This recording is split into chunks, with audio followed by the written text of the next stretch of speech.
Diabetes macular oedema.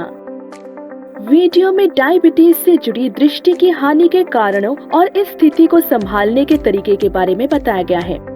आंख की पुतली में 3 मुख्य घटक होते हैं। पहला, ट्यूनिक, जो 3 परतें होती हैं जिनसे आंख की पुतली की दीवार बनती है। दूसरा, ऑप्टिकल घटक, जिन्हें अपवर्तक मीडिया घटक के रूप में भी जाना जाता है, जो रोशनी को स्वीकार और फोकस करते हैं। 3, तटस्थ घटक, जिनमें रेटिना और ऑप्टिक नर्व हैं। ज्यादातर आंख एक स्पष्ट जेल से भरी हुई होती है जिसे विट्रियस कहा जाता है। रोशनी आपकी पुतली और लेंस के माध्यम से आपकी आंख के पिछले हिस्से तक जाती है। आंख की अंदरूनी परत विशेष प्रकाश संवेदन कोशिकाओं से ढकी होती है, जिन्हें सामूहिक रूप से रेटिना कहा जाता है। ये रोशनी को इलेक्ट्रिकल इम्पल्स में बदल देता है। आंख के पीछे आपकी ऑप्टिक नर्व इन इम्पल्स को मस्तिष्क तक ले जाती है। मैक्युलर रेटिना में एक छोटा अतिरिक्त संवेदनशील क्षेत्र है जो आपको केंद्रीय दृष्टि प्रदान करता है। डायबिटीज तब होता है जब अग्नाशय ग्रंथि पर्याप्त स्तर में संतुलित पैदा नहीं कर पाती है। इससे ब्लड ग्लूकोज के स्तर को नियंत्रित करने की शरीर की प्राकृतिक क्षमता को नुकसान पहुंचता है। डायबिटीज से डायबिटिक रेटिनोपैथी और डायबिटिक मैक्युलर एडिमा DME जैसी दृष्टि को खतरा पहुंचने वाली बीमारियां हो सकती है। दृष्टि की हानि को रोकने के लिए इसकी निगरानी की जानी चाहिए। DME डायबिटीज की जटिलता के रूप में विकसित होता है। टाइप 1 या टाइप 2 डायबिटीज। ऐसा अनुमान किया जाता है कि लगभग 103.12 मिलियन लोगों को डायबिटिक रेटिनोपैथी है। डायबिटीज से पीड़ित 22% से अधिक लोगों को डायबिटिक रेटिनोपैथी है।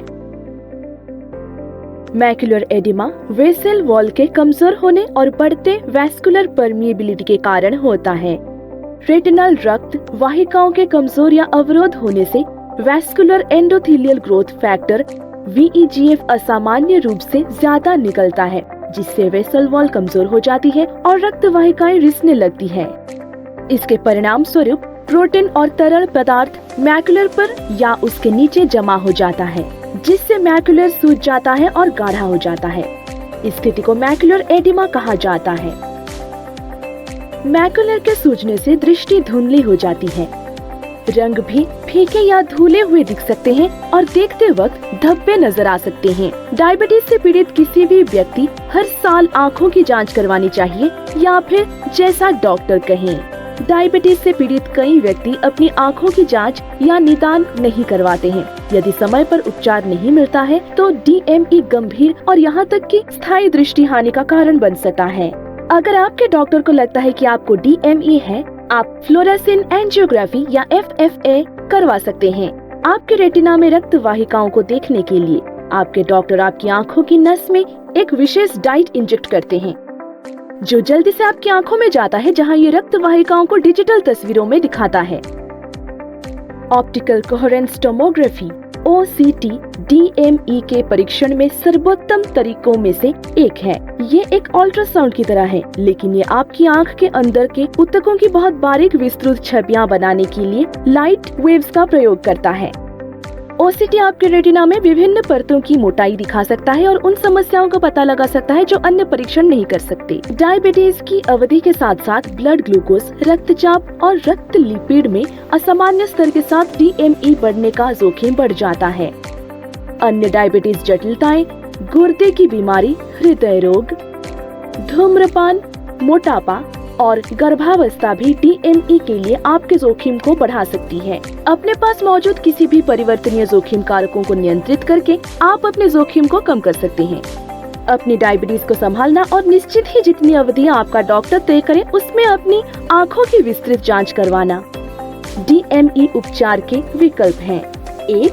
Laser photo coagulation, 2. Corticosteroids, 3. Anti VEGF injection therapy. Laser photo coagulation, जो तरल पदार्थ के रिसाव को कम करने और धीमा करने के लिए आंख को छोटे लेजर बर्न के सामने लाता है। दृष्टि को स्थिर करना और संभावित रूप से आगे दृष्टि हानि को रोकना। हालांकि ये उपचार रेटिना को चोट पहुंचाने और दृष्टि में सुधार की संभावना न होने के जोखिम के साथ आता है।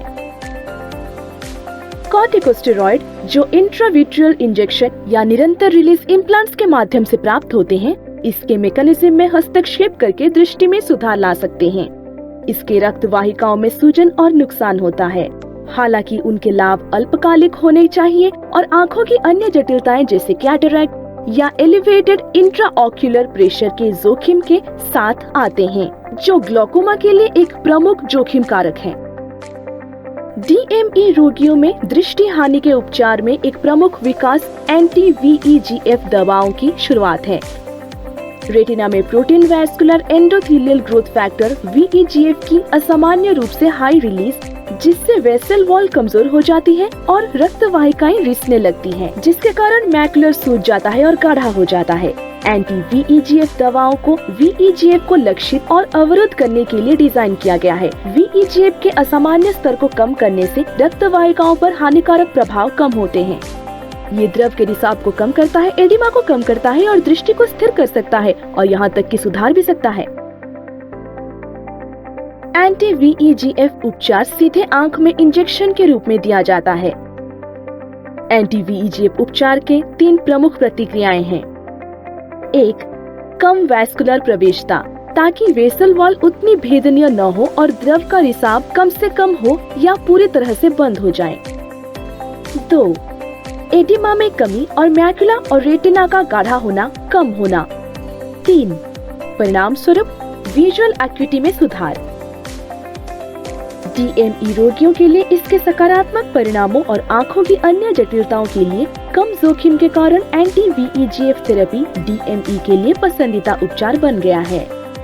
एंटी-VEGF इंजेक्शन थेरेपी के साथ उपचार के बाद डॉक्टर समय समय पर आपकी आंख की निगरानी करेंगे, जो कि साप्ताहिक या मासिक होती है और आपकी आंख की स्थिति और दृष्टि में सुधार पर निर्भर करता है। आपके डॉक्टर आपको सुझाव देंगे कि कितने समय तक उपचार की आवश्यकता है। ये देखा गया है कि एंटी-VEGF इंजेक्शन थेरेपी दृष्टि के रंग, चमक और तीक्ष्णता जैसे गुणों और पढ़ने जैसी कई दिन प्रतिदिन की गतिविधियों में काफी सुधार लाता है। टीवी देखना और गाड़ी चलाना, जो अंततः जीवन की गुणवत्ता को प्रभावित करता है।